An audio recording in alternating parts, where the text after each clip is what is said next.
I just want to start off by saying thank you for attending today. Just by your commitment to attend, you clearly recognise that all ASC pupils have the potential to make really good progress as long as the right strategies are used. So today, as Jodie said, these are the main areas that we cover, and I'm hoping that you'll walk away today with a firm, confirmed understanding that you are already implementing a lot of these strategies anyway. But also I'm hoping that you've got the opportunity to magpie some ideas and apply them to your settings that might be different to ours in the sense of size and volume, but hopefully there'll be things that you can adapt. So if we consider, first of all, the characteristics of ASD, these are the most common things that you'll probably be familiar with in terms of it affecting an individual's communication, behaviour and social interaction. But I think it's important that we, at this stage, confirm an understanding of the different terms that we hear when we hear about autism. So ASD is usually the term that is used medically.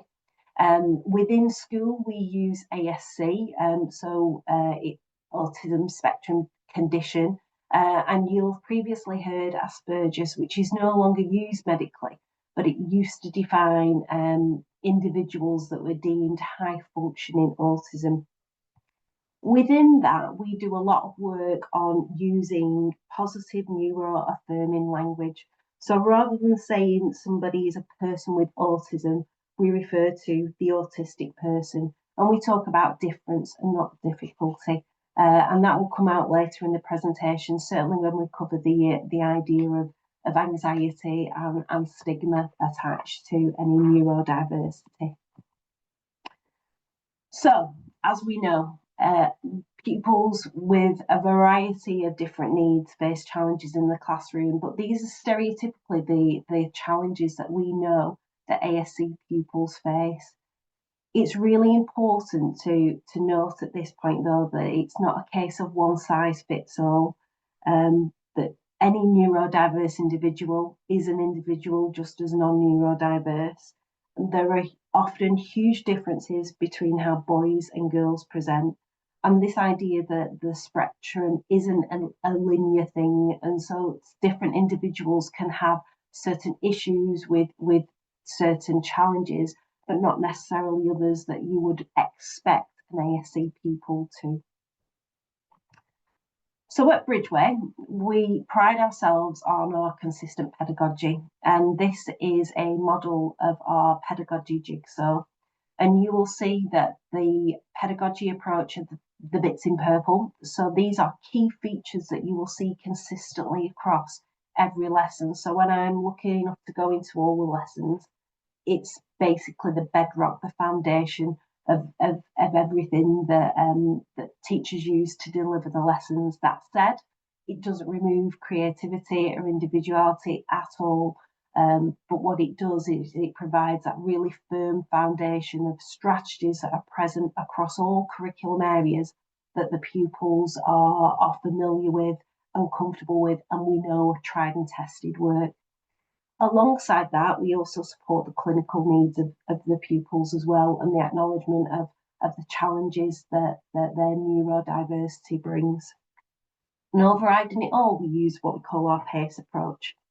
And our PACE approach stands for playfulness, allowing you to make connections, so thinking about those interactions with pupils, acceptance, so recognising that it's the behaviour, not the person, that sometimes needs addressing or that you're not happy with.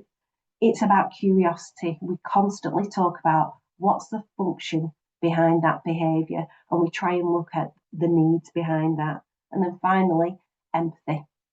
As an English teacher, Atticus Finch is my favourite literary character from To Kill a Mockingbird, and it's that idea of just walk in their shoes, just think about what it's like to be in this learning environment or within this classroom. So, key strategies. And again, these are things that hopefully you're thinking, yep, we see this as part of our everyday practice. What's challenging is to see these strategies used consistently, especially across bigger settings. And the aim is for any pupil, any ASC pupil, that consistency is across the board. So it has to be a culture where dysregulation and dysregulated behaviours is recognised, and that's from the top down, from SLT down, and where it's recognised that if there are any signs of dysregulation, that strategies have to be used and implemented to support that child. So we have a system in place where we are really proactive and recognise when a child is about to be dysregulated, or recognise some of the triggers. And there'll be lots of opportunities to put support mechanisms in place, all with a view to helping them regulate, to then allow the child to go back into lesson and to engage, because we all know that a safe, happy, secure pupil is a pupil that will learn. If they're struggling with their emotions, doesn't matter how wonderful that teacher is at the front of that classroom, that learning, that teaching and learning won't be able to take place. So you'll see there some of the key points, and I will go over those in detail, but certainly we'll pick up the things to do with the visual supports, the sensory awareness, and that fine balance of displaying certain rules and key points, but also considering that low arousal for sensitive issues such as sensory overload and so on and so forth. So as we know, communication strategies can often, and I say often because it's not certainly for every ASD pupil, but it can often be a challenge for them. If we think about teaching and learning, and if we think about one of the key pedagogy strategies that we know out there really works and makes progress, it's that collaborative learning. And so we've got to make sure that we empower our ASD pupils to be able to learn collaboratively with their peers. So there's lots of things that we can do to support not only that, but their general learning within lessons. The importance of using that clear and literal language, the importance of avoiding idioms and sarcasms. Dual coding is absolutely so prevalent across our school, but it is so powerful. But it's powerful on two ways. So sometimes in pupil feedback, if we're looking for pupils to write answers or to communicate back to us, we find that art is a real strength, and they can often do that with symbols and with images. The processing time is one not just for exams. If you think about that classroom environment where you're using your formative assessment of Q&A, allowing that child to be part of that to gain understanding, but to give them extra time for processing. So you might do that by giving them the question that you're going to ask at the start of the lesson. It might be dual coded in itself, and then you will give them that time going around the others in the class first to be able to process their thoughts, to be able to feed back. You might choose that might not be verbal. They might write that down on a whiteboard. Again, you're making adaptations to how they respond to not only involve the pupil in the lesson, but to also allow for their deep understanding and learning. When it comes to peer-mediated interventions, it's about thinking about that support group around them, but encouraging it as much as possible, and supporting them with their neurotypical peers, modelling those appropriate behaviours and social skills, and giving them those opportunities within that safe environment wherever possible. As I said, visual support is the key to how our school operates. Everything from the daily timetable, what pupils are going to get at lunchtime look like, what lunchtime clubs look like, everything is displayed visually. But this is where we've got this fine balance, because we can get to sensory overload. So we've got to be careful about what we're displaying, where we're displaying, and when. Within a classroom, now and next boards are absolutely key. We have a number of pupils that come in and anxiety levels are really high because they might have their starter activity there present and they know they can handle it, but they're worries about, well, what's the next activity and what's the third activity? So So giving pupils the heads up really what's about to happen next, so that they can focus on that task in hand, knowing what's coming.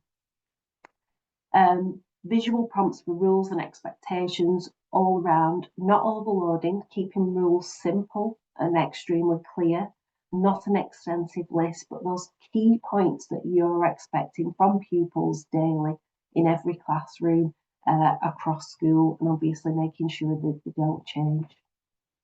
Equally, visual supports are great within that classroom environment in terms of the teaching and learning. Worksheets can really help support not only scaffolding in terms of the learning and development, but also reducing that anxiety. I introduced this one with a note of caution though, because whenever you're using worksheets, especially with pupils with ASC and the challenge of extended writing, you've got to be very, very mindful about where and when you're withdrawing that support, because it can often hinder future independence if it's worksheet overload. So that balance is something where you've got to be considering. So just like the visuals, balance is key here. So supporting pupils in their social interaction, and I'm going to start off by saying I have not forgotten the pressures, particularly of mainstream, but any larger SEN school as well, in terms of your time pressures. But I would advocate this one more than anything else about getting to know the pupil, getting them to speak up and explain what they find difficult and what helps. I'll give you an example of something recently whereby we've got a very bright year 10 pupil who wasn't engaging in a particular lesson as much. And so with his key worker and myself, we sat down and I just asked him to describe what he finds challenging. Then I asked him what helps in this other lesson or this lesson. And without him even knowing what he was doing, he was actively describing pedagogy to me. He was explaining what sort of level of scaffolding works for him. With that information, I was then able to cascade that out to all of those teachers, and that has had a profound effect on just that one pupil. So getting to know the pupil, getting to know what helps, listening to their voice will unlock many doors. I know it's time consuming, but getting that key worker to do that. I appreciate in bigger settings, sometimes you might have some wonderful pupils' passports that spell that out, but then it's that level of QA check. How do you know that those strategies are being read and used by teachers where they might have a classroom beyond 15 pupils? Other social interactions are about those peer dynamics. So within our school, we pride ourselves on groups that we develop, interest groups. It might be an eco group, it might be anti-bullying, it might be an LGBT group. But it's tapping into interest groups so that we are actively and modelling that conversation, those social expectations. We might do that through games in Ready to Learn time, where they might not necessarily be an educational base.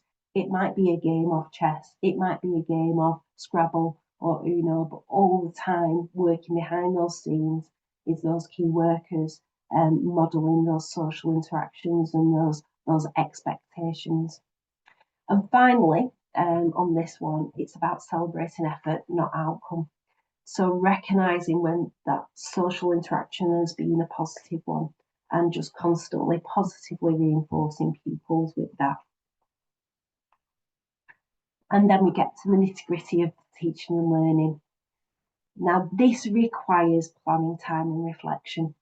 And adaptive teaching is the only way that you will ever get that progress from ASC pupils because of the level of individual need. Obviously, we've got that pedagogy jigsaw underriding it all, so our chunking, our scaffolding, our modelling, the use of the visuals, the hands-on materials of technology and allowing the extra time. What I would say here though, in terms of teaching and learning, it's about reflection time. So within our school, teachers operate not from a teacher planner, but we have a folder where medium-term plans are used. And at the end of every lesson, teachers scroll all over that. The more scrolls, the better for me, in the sense that that just shows that level of reflection, because there's no expectation that you'll just go on to the next lesson planned. It might be a case of revisiting that lesson all over again, but with a different approach. We also do the reflection through our book scrutiny. So as a collective body of teachers, we not only look at book scrutiny in terms of obviously fulfilling our policy and our expectations, but we look at it with pupil focus. So sometimes we might identify pupils who aren't engaging across all curriculum areas, and we'll ask staff to bring in their books for that book scrutiny and find out what's working well in some lessons, what isn't, what's the magic formula. And from that, we'll have a discussion point at the end, and we'll transfer that to our weekly teaching and learning bulletin, where we'll put some pupils in the spotlight with tried and tested strategies. We also focus on all this pedagogy and adaptive teaching through our learning walks. So we might focus on scaffolding or high level questioning as part of a learning walk across school, and then we can make those comparisons and discuss and buddy staff up if needed. We'll do it through CPD, and then every week we do a teaching and learning bulletin where we celebrate a weekly success, whether it's a certain individual or whether it's something seen within a class, but we also do a pedagogy focus for the next week, which constantly reinforces that pedagogy jigsaw. This one, I'd say, is extremely powerful. We're very lucky here in the sense that we are a small school, and so this is something that is very manageable. We also work towards the NHS accreditation, which comes along every 3 years, but we have to do a yearly evaluation. We're also very blessed that we have a clinical team, and we have an OT that goes around, an assault specialist that are constantly looking at the sensory overload issues. That said, when I worked at my previous setting, there are some absolutely superb online audit tools for ASC pupils, where you can go around with your site managers, do a recce of the building, walk in their shoes, and just see what sort of sensory overload or the stimulation might come their way. But what's important to recognise here is that sometimes even the smallest change can have an absolutely huge difference. So it's about finding out what it is that triggers that pupil. It could be sound. It could be the sound of a light buzzing. It could just be the general sound of classroom. Noise cancelling headphones can make a huge impact. Sometimes it might be that it's too quiet. And again, if we think about the start of the presentation where we said it's not linear and every child is different, sometimes noise is required. Equally, smells. A child might be overcome by the smell of a new textbook, and that could send them into dysregulation. But equally, some of our children really like certain smells. So in our nurture classroom, they have one of the diffusers, the water diffusers, and the children have a sample every week, and they choose the scent of choice. Very, very subtle, but has a really powerful effect. Something that could also trigger a pupil is just individuals changing perfumes. So it's not the fact that they're wearing perfumes, it's the fact that they're changing their perfume, and that child recognises it and can't cope with that change. So it's about finding out about those individual needs and making those choices.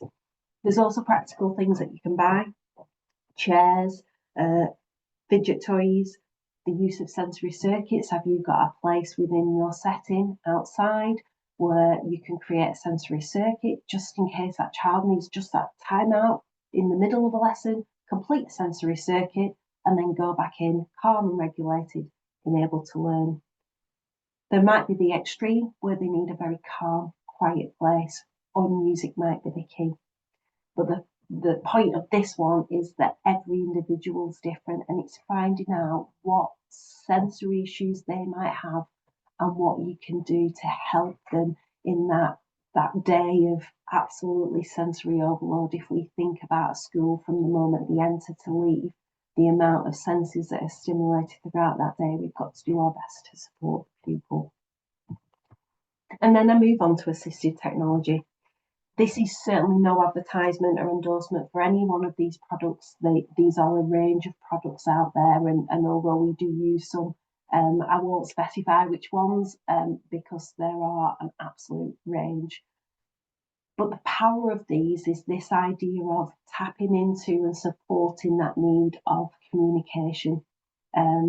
It was only last week where I was speaking to one of the TAs who was acting as a scribe for one of our Year 11s in the English exam, and the frustration that child felt throughout, where he knew his thoughts, could formulate his thoughts, but couldn't extensively get those thoughts down on paper. So text-to-speech software, speech recognition, all of these just take away an extra barrier. And they're a superb tool, not only for education, but also for future for these pupils, that allow them to just remove one of the many barriers.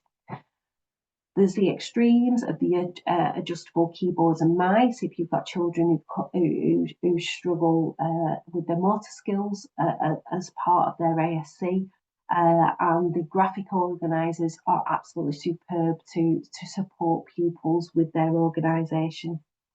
We're also in a world now of AI. It's something that we're certainly embracing as a group and as a school. And I recently had the pleasure of speaking to a colleague who's an expert in this field, who described using AI as a second brain. And this is something that I just thought wonderful for our pupils, because it allows them to be able to communicate sometimes a mixture of thoughts that are processing through their brain. It allows them to convert that into a very easy, clear way of communication that they might not be able to do without that extra layer of support. So certainly assistive technology is worth investing in, and when we do our career visits and our university visits with our pupils, as we do regularly to aspire them, universities are ahead of the game with this for any pupil with neurodiversity. So as I said, this is our approach, our pedagogy. So simple pedagogy techniques that we embrace consistently throughout our lessons, constantly acknowledging the needs and the strategies needed for ASC and ADHD pupils, and also how we approach it. The key here is the idea of consistency. This is visible around school for both staff and pupils alike. It's the focus of all of our CPD sessions, our teaching and learning. It is so firmly embedded that when I go into lessons, it is quite clearly evident that takes place, as well as that creativity. The next one is always an important one, working with parents and other professionals. And I know that within settings, if a child is certainly SENK or EHCP, you'll have your regular reviews, but I'm talking about communication beyond this. So again, I appreciate that we are a smaller setting, but the power of the Friday phone call is phenomenal, not only just in terms of praising, but updating, explaining about what the week ahead will look like, just to remove all those layers of what ifs and that idea of routine and regulation. We assign key members of staff to our pupils, so there's always a certain member of staff that parents or external professionals can contact if there is a need, and we encourage that regularly. And what we find our working day starts with either emails, text messages, or calls from parents explaining the situation that's happened the previous night, whether that's been an online activity or something within the family home. Our day then starts with a strategic SLT meeting where we then think about how we can support that young person or support young people if it's happened, if there's been an online issue, for example. And then that's followed by a briefing where we inform all staff of any issues and also strategies that we've already decided are going to be put in place to support that pupil. And I think that's it. Briefing is really child focused. Briefing is essentially what are the barriers to learning for our pupils each day and what are we doing to remove them. And then comes the general staff notices that we need, but the priority is always that child focused briefing. The other thing that's really important to consider is that any neurodiversity, there's often a co-occurrence. And with our pupils here, our ASC pupils, we find the two most common co-occurrences are dyslexia and ADHD, and sometimes in some cases both. Even without formal diagnosis of dyslexia, when we look at our pupils within that classroom environment, there are certainly strong dyslexic tendencies. The one thing I will say is that the pedagogy jigsaw covers a lot of strategies that already support dyslexic learners. Certainly the overstimulation in terms of lesson slides, for example, is one thing that will support the needs of both. I've often observed many wonderful lessons with wonderful English teachers across different settings who've put a great deal of effort into the lesson slides with things flashing and appearing and lots of information. But despite that level of commitment to their lessons, actually that would be a hindrance to many of our ASC pupils and our dyslexic pupils because it's sensory overload, it's too much information. The idea of the chunking, the modelling, the small bites all support those dyslexic learners. Equally the ADHD with the sensory movement breaks. There are other webinars that have previously focused on these two neurodiversities, so if there are things that you want in a little bit more detail, I invite you to go and look at those. But in doing so, please trust that no pupil is harmed if you adopt a very specific pedagogy for ASC and dyslexic learners. In fact, what you often find is children, even without a neurodiversity, really thrive from those sort of techniques. So it's actually quite inclusive to all. So final thoughts before we go to any questions, if you have them. These are essentially the bites that work. I would say in all of these, it has a positive effect on every pupil anyway. And in every setting I've worked in, the key to all of this, and if we link back to the start, it's about getting to know each individual pupil and knowing exactly what it is that they find challenging, but also what it is that helps them. But being mindful that that may change over time. Pupils grow, they develop, they mature. So it's about constantly reflecting and having those conversations. Pupil voice is really powerful here, whether that's on a grand scale of a student council, but also opportunities for pupils to come into my office with key workers to talk about lessons, what's working well, what isn't, what we need to do, and they know that we have that communication with staff who embrace it not as a criticism at all. It's about the power of pupil voice and knowing that sometimes we have to adapt. Using that positive affirmative language is absolutely paramount.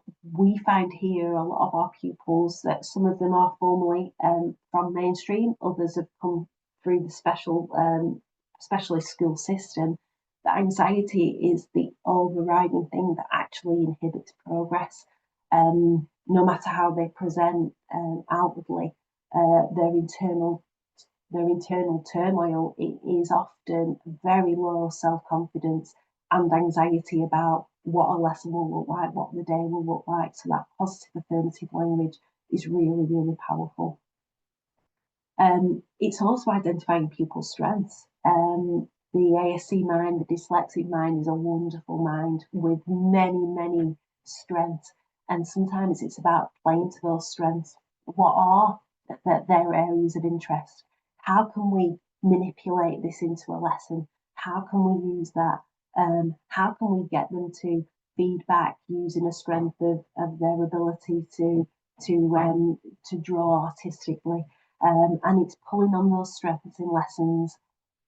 As I said before, with anything, there's always that caveat of it's very easy to develop a fixed mindset, particularly with ASC pupils.